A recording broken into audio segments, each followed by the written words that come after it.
અંતિરોમ મહારાજ અમારે ટીચાવાથી વધારેલા સાબરકોટા હો નદીના જોડે જ ઘર છે એટલે શાકભાજી કોઈ દર લાવું જ નહીં. જેવી જોવો એવું નદીમાં જ એવી જગ્યાએ અત્યારે ગુલાબના ફૂલ ઉગાડ્યા.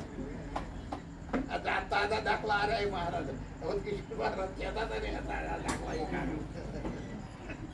એટલે અમારા ગામના આગેવાન ગોપાલદાસ છે, અમારે વડીલ શ્રી અને આશ્રમને તન મન ધનથી સપોર્ટ કરવાવાળા લક્ષ્મીભાઈ છે, પંકાભાઈ છે, લાલ છે, અને સૌને હું વંદન કરું છું. પ્રસાદની પણ હવે તૈયારી થઈ ગઈ છે, ટાઈમ થોડો આપણે લેટ પડે. આ જગ્યા મને રામ જન્મ ઉત્સવ માટે બનાવ્યું છે. આખા ગામમાં રાજી થઈને આપેલું છે ને જમીન બહુ લોકો 40-50 ગાયું એટલે અમારા ગામની અંદર જમીનનું કંકરાશ નહીં અને નિયમ છે. જ્યાં પાછ દરબારનું ગોમ છે ને તો થૈરું નાખે પછી હવે નહીં. અમારો એવો હંપ છે કે ભાઈ થૈરું કરી નાખ્યું કે ચેન્જી મારતું તે જીઓનું વાવ એની જમીન ને રહીનું ઘર એવું અત્યારે હજુ ગાયકવાડ સરકાર જ ચાલે. એટલે મેં કીધું પાછળ જમીન જેવું છે એ આપણે પાર્ટી માટે રામ જન્મ ઉત્સવ રાખીએ છીએ. દર મહિને 15,000 ઘાસ લાવી ગયા અને હું ત્યાં દર મહિને બધું લાવું અને ઘાસ ગાય માટે મારી પોતાની જમીનમાંથી પણ મેં 10 વીઘા આ વખત પરમેનન્ટ હું જીવું ત્યાં સુધી ગાયો માટે જમીન આપી દીધી છે. માથામાં અમે ઘાસ થાય એટલે ગામના દેહીઓને આજુબાજુના જે નજીક ગામડો પડતો ઓબાપરું, ઈસ્લામપુર, હંકારી અને નોળ આ 4 ગામોની વચ્ચે મારી જમીન છે. ઓબાપરે ચોકડી આવે તો રેલવે ફાટકની એનાથી આ બાજુ રોડ ઉપર જ જમીન છે અને સંખારી રેલવે સ્ટેશન છે એ પણ મારા પોતાના ખેતરમાં છે. 57 વીઘાનો હું ખાતેદાર એટલે મારા વિચારો આવું કંઈક કરવું નહીં, કોઈ લેવું નહીં. કાલે એક બિલ તમાકુનું હતું કે 4,65,000 રૂપિયાનો હું બિલ બંધ કરાવું છું તમાકુનું બિલ.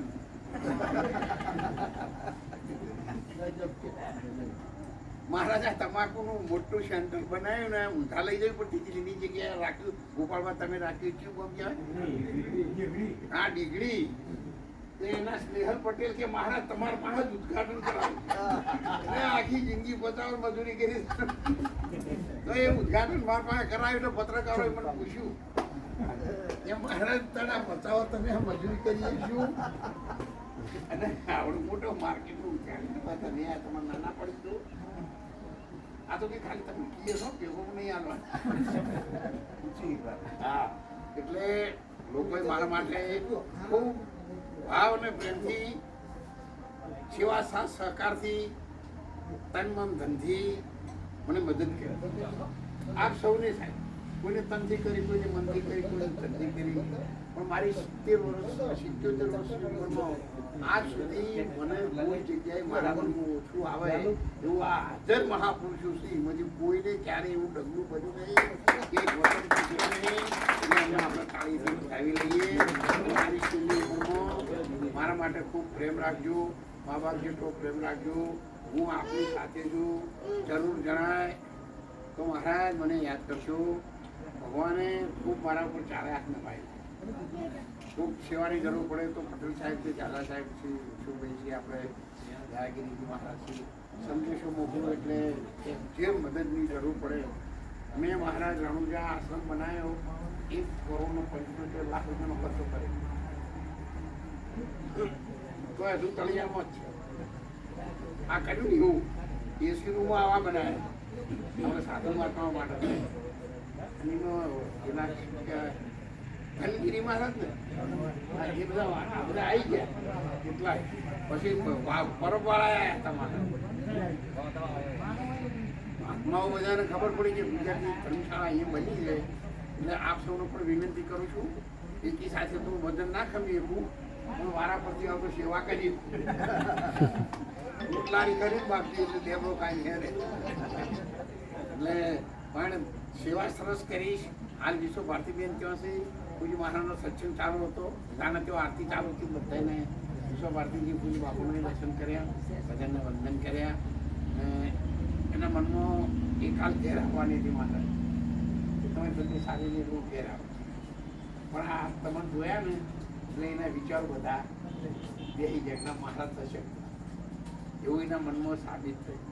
એટલે આપે આવી મારા ગામને ઉજ્જવળ કર્યું, મારી જાતને ઉજ્જવળ કર્યા, મારા પરિવારને ઉજ્જવળ કર્યો અને વિશ્વ લેવલે જો કોઈ નામ મારું પહોંચ્યું હોય ભારતમાં આવી તકલીફો વેઠીને તકલીફવાળા માણસોને મદદ કરીશી એ સાબિત કરાયું હોય તો એ જશ બધો મારા સંતોને અને ભારતના દેશવાસીઓની જનતાને છે. વંદન સાથે બોલો સદગુરુદેવ જય ભારતીજી મહારાજ કી, ગોપાલ મુનિ મહારાજ કી, અવધ કિશોરદાસ મહારાજ કી, દયાગીરી મહારાજ કી, મહેન્દ્રરામ મહારાજ કી જય. ચાલો